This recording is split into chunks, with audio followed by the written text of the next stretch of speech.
Y una de las cosas que yo me pregunto a mí, yo no sé si usted se pregunta esto, pero mire, el pueblo de Israel es la nación, bueno, déjame decirlo diferente, los judíos es la raza, primeramente por su, no tengo una mejor palabra para decirlo, por su religión, ¿ok?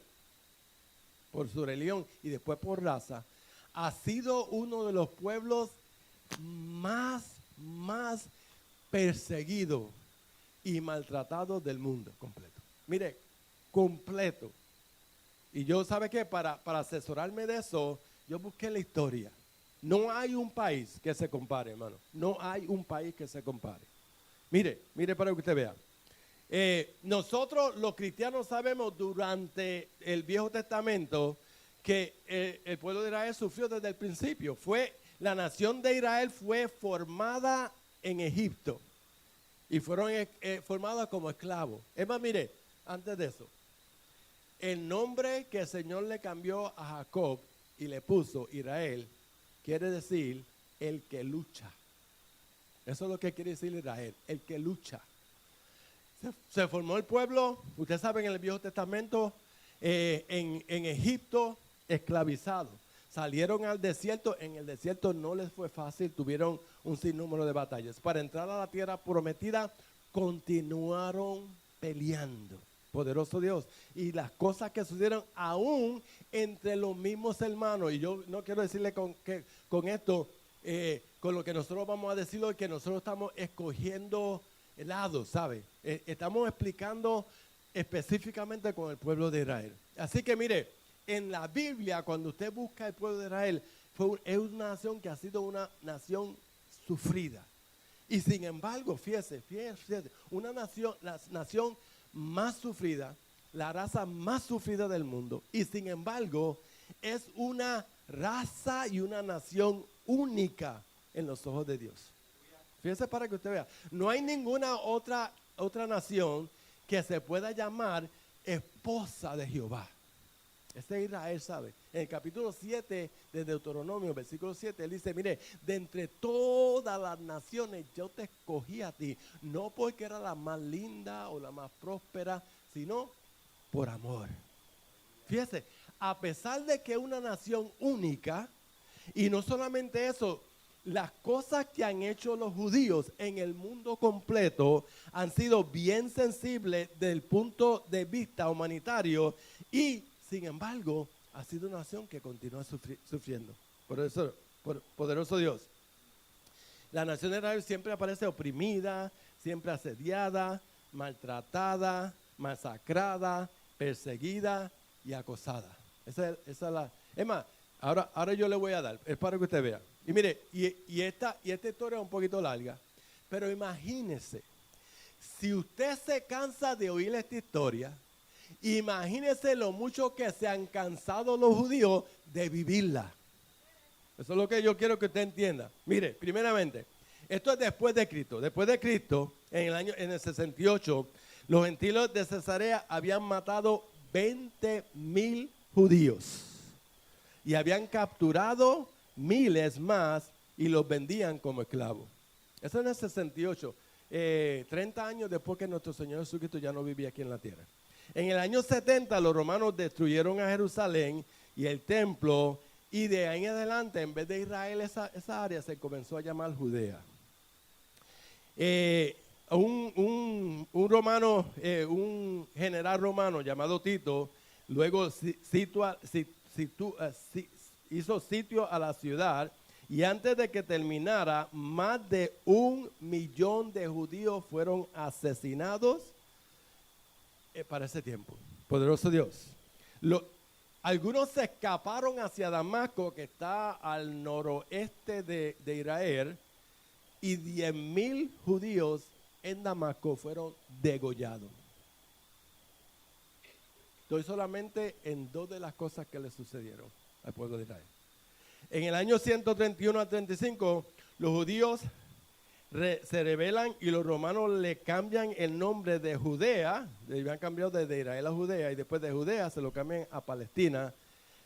Y la palabra Palestina es otra palabra para filisteo, y se hace eso para insultar a los judíos. Se cambia el nombre de la tierra completamente, y como resultado también desterran a muchos de los judíos. Alrededor de 636 es fundada la región musulmana, y los árabes comienzan a poblar a Palestina. Mire, en el 380 después de Cristo, un hombre llegó al poder de Roma con el nombre de Teodosio, desarrolló un código legal que afirma la inferioridad de los judíos, y desafortunadamente el código legal de este penetró en todo en el occidental, de modo que desde ese entonces se comenzó un sentir antisemético, antijudío, poderoso de ahí en adelante. Esos son los árabes. Ahora vamos a los cristianos. En el 1096, los cristianos formaron lo que se llamaban unas cruzadas. El propósito de la cruzada era controlar a los turcos, pero para controlar a los turcos tenían que sacarlos de la tierra prometida, y como los que estaban en estas cruzadas pensaban que los judíos le iban a requerir que le diera la tierra de nuevo, cambiaron los planes y comenzaron a maltratar a los judíos, a matar a los judíos. Poderoso Dios. Y dice aquí, comienzan a masacrar todos los judíos que encontraban en toda Europa. Le dieron 3 opciones. La primera opción es, se convierten, mueren, y ellos escogieron una tercera opción, que fue matarse ellos mismos.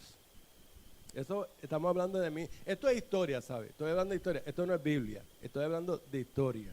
Porque estamos hablando de por qué es que el pueblo de Israel, o la nación, o la raza de judíos, ha sido tan maltratada por tanto tiempo como ninguna otra nación. Como ninguna otra nación. En el 1236, las cruzadas entraron en pueblos y pisotearon a 3,000 judíos con caballos. En Inglaterra, un monje dominico, yo creo que es dominiciano, se convirtió al judaísmo de la Iglesia Católica, y la Iglesia Católica buscó vengarse de los judíos. Lo expulsaron a él, y se aprobaron leyes contra los judíos. Fueron acusados de falsificación de moneda, fueron ahorcados, fueron exiliados. A los que no fueron ahorcados ni exiliados se les obligó a llevar una insignia que decía, en efecto, soy judío, una insignia de inferioridad. En Londres tomaron judíos y ataron caballos a sus extremidades y los enviaron en direcciones opuestas. Esto es historia, hermano. Esto le está pasando a los judíos. En el 2290, los musulmanes toman posesión de la tierra de Palestina, y muchos de los judíos se van de Israel y son recibidos en Francia, pero tuvieron que ponerse una insignia de tela roja o amarilla indicando que eran judíos, para que todos supieran que eran inferiores. Eso es cuando vivían en Francia. Aproximadamente 15 años después, Felipe expulsó a más de 100,000 judíos de Francia. Algunos de ellos lograron quedarse, y cuando llegó la terrible peste negra en el siglo XIV, la plaga que se extendió por toda Europa y decenas de miles de personas murieron a causa de esta terrible plaga, se culpó a los judíos y se dijo que los judíos habían envenenado los pozos en Francia y causado la peste negra, y entonces comenzaron de nuevo a matar judíos, y congregaciones completas, sinagogas completas las mataban. Como resultado huyeron a Polonia y a Rusia, y con el tiempo fueron perseguidos allí, especialmente por el conflicto contra la Iglesia Católica. Alemania comenzó, nosotros escuchamos de Hitler que mató a 6 millones, pero el masacre de los judíos comenzó mucho antes. Y aquí dice que había comenzado periódicamente a lo largo de los siglos, acusándolos nuevamente también de usar sangre de niños cristianos para su Pascua y de apuñalar el cuerpo de Cristo, y los persiguieron y los masacraron. O sea, en otras palabras, los culpaban de que ellos también eran los culpables que habían matado a Cristo. La Biblia establece que a Cristo no le quitaron la vida, sino que fue que Él dio su vida. Poderoso Dios. En una ocasión se enfrentaron a los casacos en una guerra y los casacos los masacraron. Algunos huyeron a España, pero los historiadores dicen que España era llamada el infierno de los judíos, y a pesar de que los judíos produjeron muchos beneficios, los españoles hacían todo lo posible para masacrar a los judíos, aún beneficiándose de lo que ellos hacían. En toda Europa los judíos llegaron a ser conocidos como cerdos, marranos.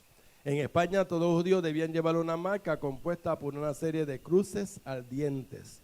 En 1492 fueron expulsados de España al este. Los que llegaron a Rusia hasta el día de hoy han sido perseguidos. En el 1517 otro grupo musulmán toma posesión de la Tierra Santa. Siempre vivían judíos en la Tierra Santa, pero como a los judíos no se les permitía comprar tierra, ellos comenzaron secretamente a comprarle terreno a los pocos que poblaban la Tierra Santa, porque habían sido expulsados de todas las otras naciones y no tenían a dónde vivir. En el 1894, un oficial en el ejército de Francia fue expulsado del ejército y humillado como un traidor, simple y solo porque era judío, con la meta de sacar a todos los judíos de todos los altos rangos de oficiales del ejército francés. En el 1897 comienzan los judíos que están en Rusia a migrar para la Tierra Santa a causa de la persecución. En el 1917 Britania establece la Tierra Santa como la tierra de los judíos y le dan no solo el actual Israel, pero también lo que hoy se conoce como Jordania y Gaza. Le dan un territorio bastante grande de los británicos al salir de Israel. En el 1920 los judíos deciden que quieren comenzar a orar en el muro del templo. Se levanta una revuelta de los árabes y comienza el masacre de los judíos en Israel.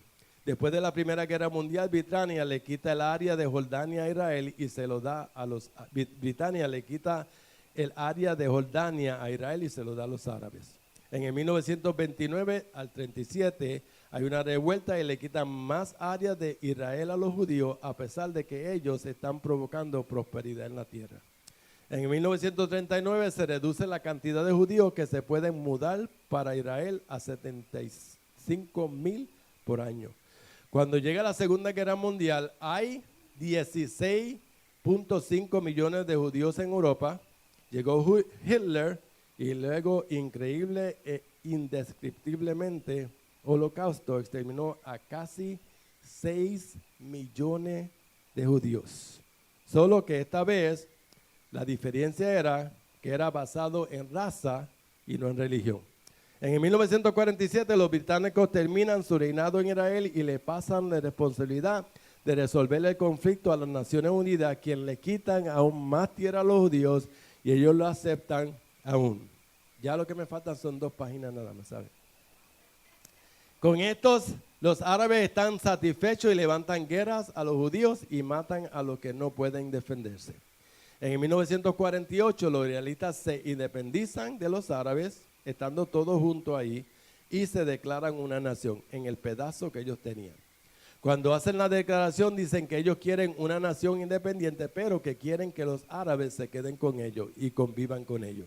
En vez, las naciones vecinas, Líbano, Siria, Jordán, Egipto, Saudi Arabia, todas mencionadas en la Biblia, algunas con diferentes nombres, junto con las tierras que habían perdido, le hacen guerra, pero Israel gana y solo pierde la mitad de Jerusalén. En 1974, un grupo llamado Liberación Palestina, básicamente un grupo terrorista que tiene como meta destruir del mapa a Israel. En 1967 los vecinos árabes se hacen guerra con Israel con el fin de cumplir con el deseo de la liberación palestina. Pero en 6 días Israel toma posesión de su pedazo de tierra y lo que le pertenecía a Egipto y a Jordania, que le estaban haciendo guerra. Subsecuente, las Naciones Unidas obliga a Israel que le entreguen de nuevo las tierras que ellos ganaron a través de la guerra. Es una cosa que no se ha oído nunca en la historia. Cuando 2 naciones pelean y una nación gana territorio, nunca regresa ese territorio. Estados Unidos, un ejemplo de eso, ¿saben? Poderoso Dios. Pero ellos normalmente son gobernados por otros. Y que en 1973 los sorprende las naciones Egipto y Arabia, ataque, pero en 19 días Israel había conquistado la península del Sinaí y estaba ganando, pero los Estados Unidos obligaron a Israel a que cesaran la batalla y le entregaran la península de nuevo a Egipto. En 1979 Estados Unidos negocia la transferencia del desierto de Sinaí a los egipcios. En 1982 el rey de Jordán destierra a los palestinos que están en Cisjordania, West Bank que le llaman ahora, y los enviaron a Líbano, y los libaneses atacan a los judíos, provocando a Israel a la guerra y apoderarse de toda la tierra hasta Beirut. Luego, por presión internacional, tienen que otra vez de nuevo regresarle el territorio a... Y por último, en el 2000 a 2005, Israel le da más de su tierra a las organizaciones llamadas Liberación Palestina, y los de Cisjordania responde con violencia. En el 2006 Israel retira todas las viviendas de Gaza, pero en el 2008 Gaza lanza su primera guerra con Israel. En el 2014 Gaza lanza su segunda guerra contra Israel, y obviamente en esta ocasión pues obviamente declararon guerra, pero el que está batallando ahora es Israel. Mire, y vuelvo y digo, mire, yo no digo, esa es la historia, hermano, esa es la historia que yo pude mientras he estado observando esto. Pero nosotros regresamos otra vez a la pregunta. De este pasaje que nosotros leímos. ¿Por qué? ¿Por qué si el pueblo de Israel es una nación única? Es el pueblo de Dios. Y mira, a nosotros como pueblo de Dios, si nos da dolor de cabeza, ¿qué usted hace? Digo, los que no beben aspirina. Piden la oración, Señor, quítame este dolor de cabeza. Y usted cree fielmente que porque usted es hijo del Señor, Él le va a quitar ese dolor de cabeza. Mire, y en ocasiones, cuando nosotros oramos y nuestra voluntad está alineada con la voluntad del Señor, nosotros nos sanamos. Si tenemos asuntos, el Señor arregla esos asuntos. ¿Y por qué? La pregunta es, ¿y por qué si la nación de Israel es la nación única? Mire, la única nación llamada esposa de Israel, nosotros somos la novia de Cristo. Fíjese, y como novia de Cristo, nosotros estamos protegidos. Y la pregunta es, ¿por qué entonces? Mire, y eso usted lo encuentra en este pasaje que nosotros leímos. Si nosotros nos vamos un poquito anteriormente, el Señor le dice a los discípulos, para que venga sobre vosotros toda, mire lo que le dice, déjeme leer anteriormente, en el versículo 34, mire lo que dice, por tanto he aquí, yo os envío profetas y sabios y escribas, y de ellos a unos matarás y crucificaréis, y a otros azotaréis en vuestras sinagogas, y perseguiréis de ciudad en ciudad, para que venga sobre vosotros toda la sangre hasta que sea derramado sobre la tierra, desde la sangre de Abel el justo hasta la sangre de Zacarías el hijo de Berequías. Usted sabe lo que el Señor le está diciendo. Mire, el Señor estaba en su última semana, había estado en el templo, había maldecido la higuera, estaba contestándole preguntas a los fariseos y a los escribas, y él también estaba enseñando. Y en esta ocasión él está en su último sermón para las personas que se van a quedar. Personas que lo habían rechazado a él como el Mesías. A eso le estaba hablando. Él estaba hablando a personas que lo habían rechazado completamente, que a pesar de que él en ocasión lo había sanado, ahora lo estaban rechazando. Que en ocasión le había dado de comer, ahora todavía le estaban rechazando. Que en muchas ocasiones lo había bendecido, ahora lo estaban rechazando.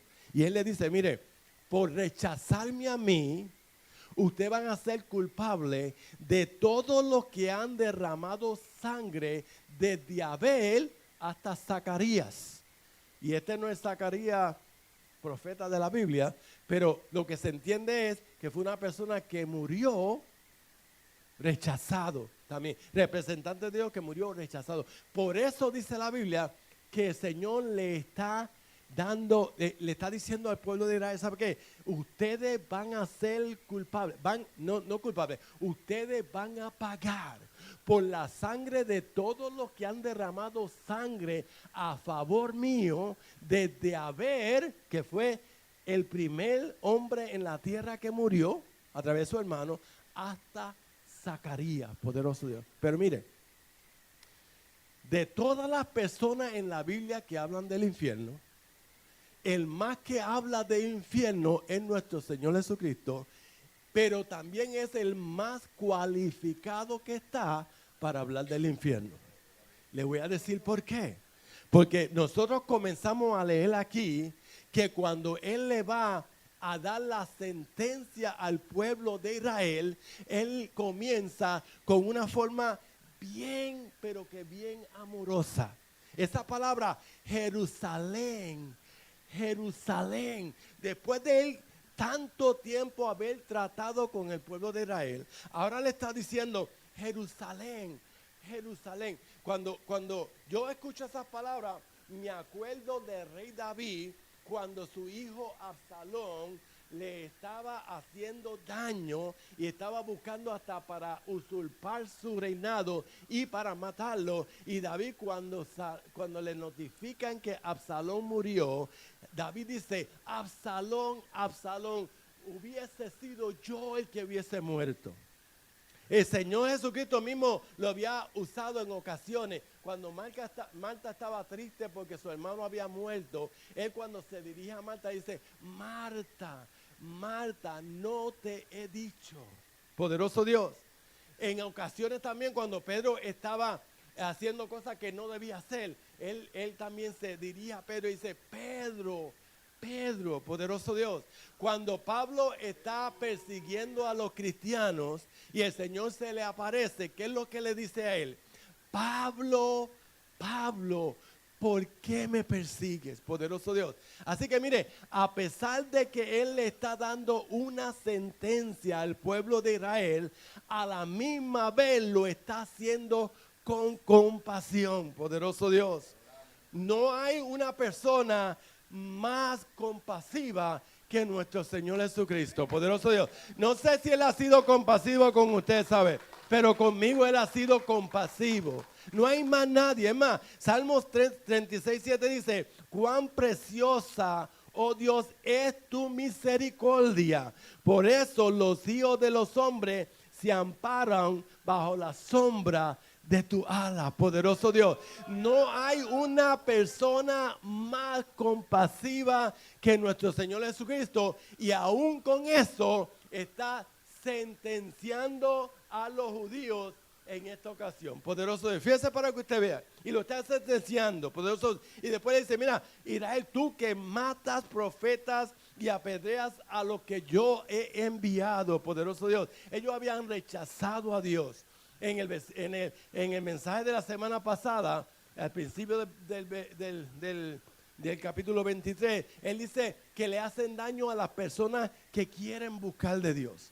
Mire, una de las cosas que yo me cuido, yo quiero que usted entienda eso, mire, especialmente como líder, una de las cosas que yo me cuido es, quiero y le pido al Señor, le ruego al Señor que esto sea real en mi vida, que lo que yo haga nunca sea estorbo a otra persona, poderosa. Es una cosa que yo le ruego al Señor que suceda, poderoso Dios. Pero ellos le habían sido estorbo a las personas que querían creer en Jesús, a los mensajeros de Jesús. Ellos lo habían maltratado, poderoso Dios. Estaban aún preparándose para matar al mismo Mesías que ellos estaban supuestos a estar esperando, poderoso Dios.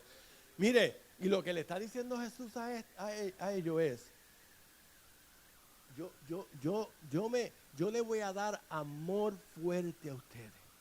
Yo he hecho tantas cosas por ustedes, pero de ahora en adelante, es más, le dice, ¿cuántas veces quise juntar a tus hijos como la gallina junta sus polluelos debajo de las alas. Mire, él se está comparando con el amor. Mire, y podía hacer una analogía con la mujer, fíjese, pero se está rebajando a compararse con el amor de una gallina.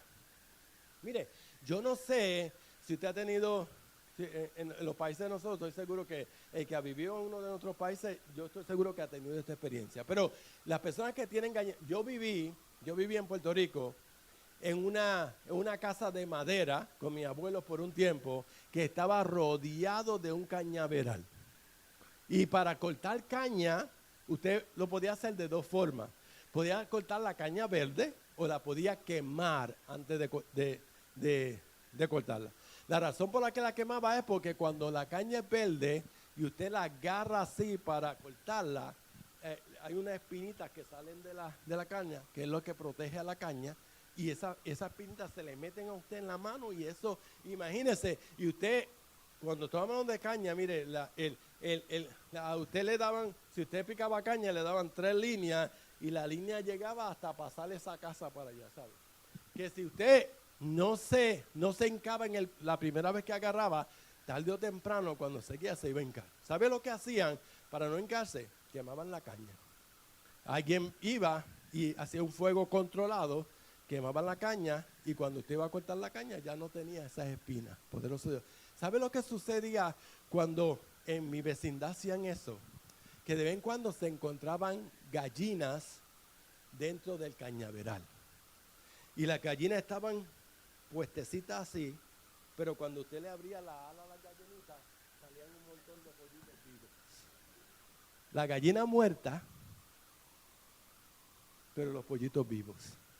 Ella, pudiendo escaparse, ella se queda ahí protegiendo a esos pollitos. Mire, en tiempos de tormenta, en tiempos de fuego, no importa lo que... Mire, ella a veces, si la comida le escasa, ella busca comida para sus polluelos en vez de para ella. Y mire, Jesús se está comparando con el amor de una gallina, fíjese.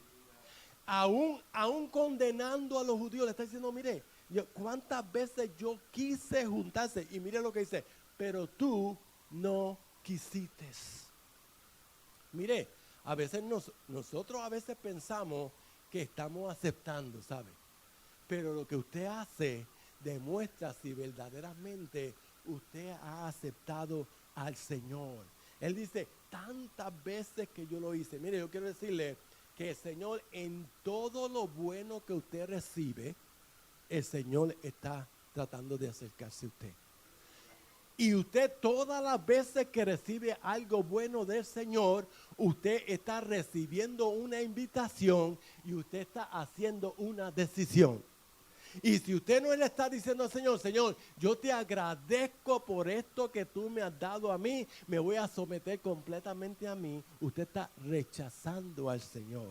Y mire lo que sucede cuando se rechaza al Señor. Mire, pero en paréntesis quiero decir, sí, mira, hay una,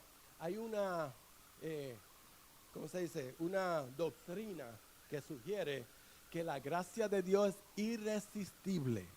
En otras palabras, que cuando el Señor lo toca a usted, usted no tiene forma de despegarse de esa gracia. Pues mire, aquí esto contradice eso, porque Él le dice, yo me quise acercar a ti, pero tú no quisiste.